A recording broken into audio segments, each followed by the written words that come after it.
So when you think of Mount Everest, you probably picture those long lines of climbers waiting to reach the summit, right? Like literally standing in traffic at 29,000 feet.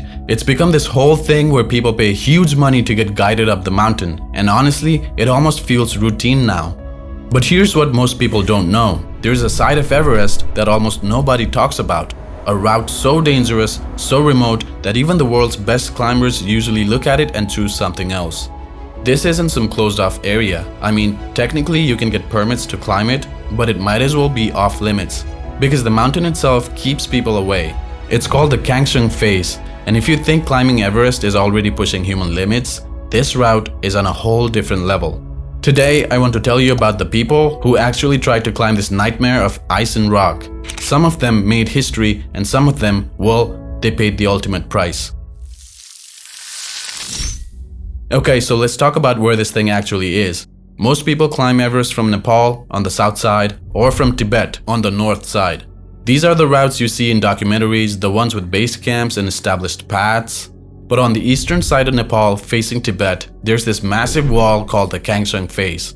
And when I say massive, I mean it rises about 3,350 meters from base to summit. That's over 2 miles of nearly vertical ice, rock, and snow. If you stood at the bottom and looked up, you couldn't even see the top. It's that big.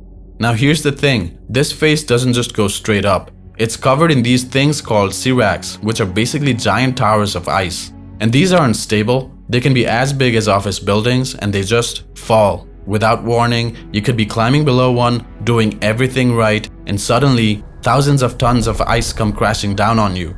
There's nothing you can do about it. It's like walking under a building that might collapse at any second. The weather here is brutal. The wind hits this face directly, and we're talking winds that can literally blow you off the mountain. The cold is unbelievable. When you factor in the wind chill, temperatures can drop well into the negative 40s Celsius. That's way colder than what most people experience on the standard Everest routes. But it's not just the weather. Getting to the Kangshung Face is a whole ordeal in itself. The approach trek through the Kangshung Valley is long, remote, and there's basically no infrastructure. If something goes wrong, if you get hurt or the weather turns bad, you're days away from help. It's about as isolated as you can get in the Himalayas. So yeah, there's a reason almost nobody goes this way. It's not just hard, it's a combination of extreme danger and extreme remoteness that most climbers just don't want to deal with.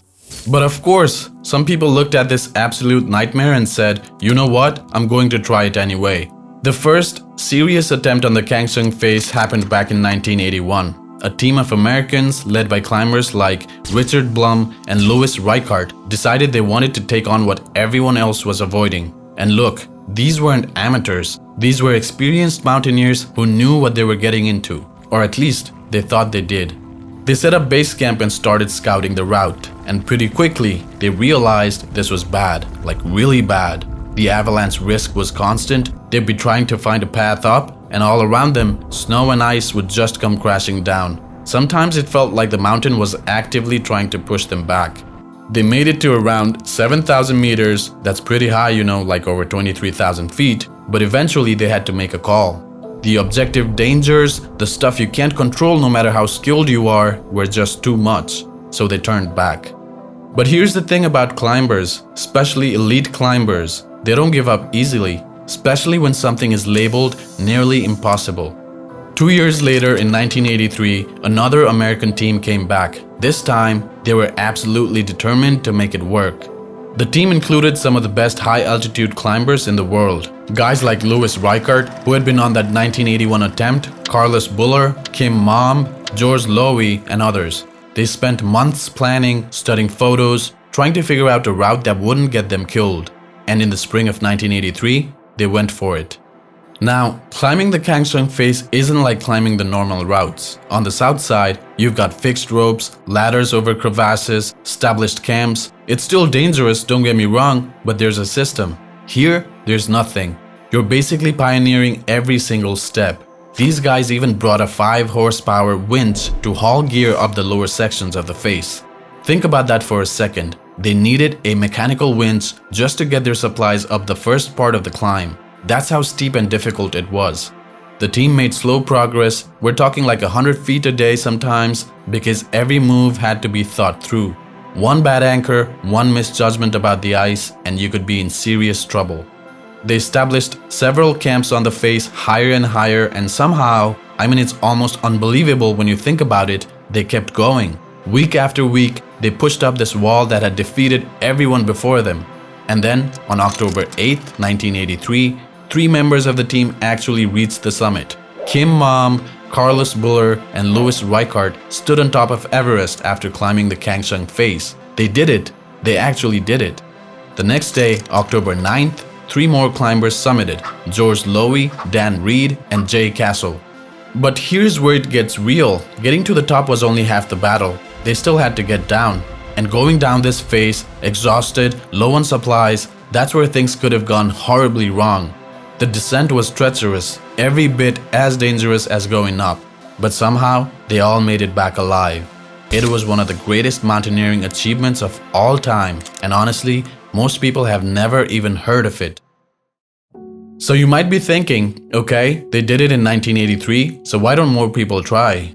Well, here's the thing. That 1983 climb took everything these guys had, and even then, they'll tell you they needed some luck. The weather held just long enough, the sea racks didn't fall at the wrong time, everything had to go right, and it barely did.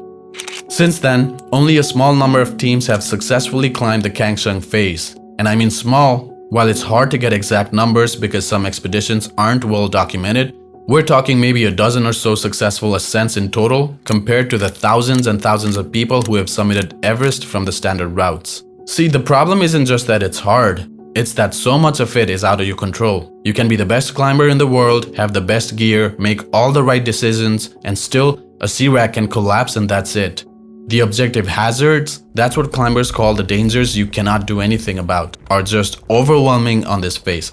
In 1988, an American and British team actually opened a new route on the face. They succeeded, which was incredible, but it just shows you how few people even attempt this thing. We're talking only about a handful of new routes in over 40 years. There have been other attempts where teams turned back after just a few days because the conditions were so brutal. The wind, the avalanches, the constant risk, it just becomes too much. And of course, not everyone who's attempted this face has made it back safely. According to some reports, there have been solo climbers and small teams who have gone up there and things went wrong. The exact details are sometimes hard to verify because, remember, this is one of the most remote places on Earth. When something bad happens out there, sometimes it takes weeks before anyone even knows about it. That's the thing that gets me about this route. It's not just the danger, it's the isolation. On the south side, there are other climbers, rescue teams, helicopters that can sometimes help. If something goes wrong, you at least have a chance. On the Kangshung Face, you're on your own. If you fall, if you get hurt, if the weather suddenly turns, that's it. There's no rescue coming. You're too remote, the conditions are too dangerous, and honestly, the mountain is so unstable that sending in a rescue team would probably just put more lives at risk. The trek just to get to base camp takes days through difficult terrain. So even if someone could get a message out that they're in trouble, help is so far away that it might not matter. So yeah, the Kangshung Face is still there, still technically climbable if you can get the permits and put together an expedition, but most elite climbers, when they're planning their next big challenge, they choose other routes, other mountains. It's not that they're scared exactly, it's that they're smart enough to recognize when the risks outweigh everything else. The mountain keeps its secrets on that side. The routes get buried under new snow every year, the sea racks shift and fall and rebuild themselves. It's like Everest is saying, you can have the other routes, but this one is different. And honestly, maybe that's how it should be. Not every mountain needs to be turned into a highway of climbers. Not every route needs to become another tourist destination.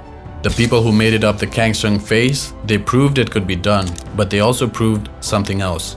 That just because you can do something doesn't mean it's a good idea for everyone. Because in the end, the mountain always gets the final say. And on the Kangshung Face, most of the time, the mountain says no. The few who have succeeded have their place in mountaineering history, but for everyone else, there are other challenges, other peaks, other ways to test yourself that do not require quite so much luck just to survive. And you know what? There's nothing wrong with that.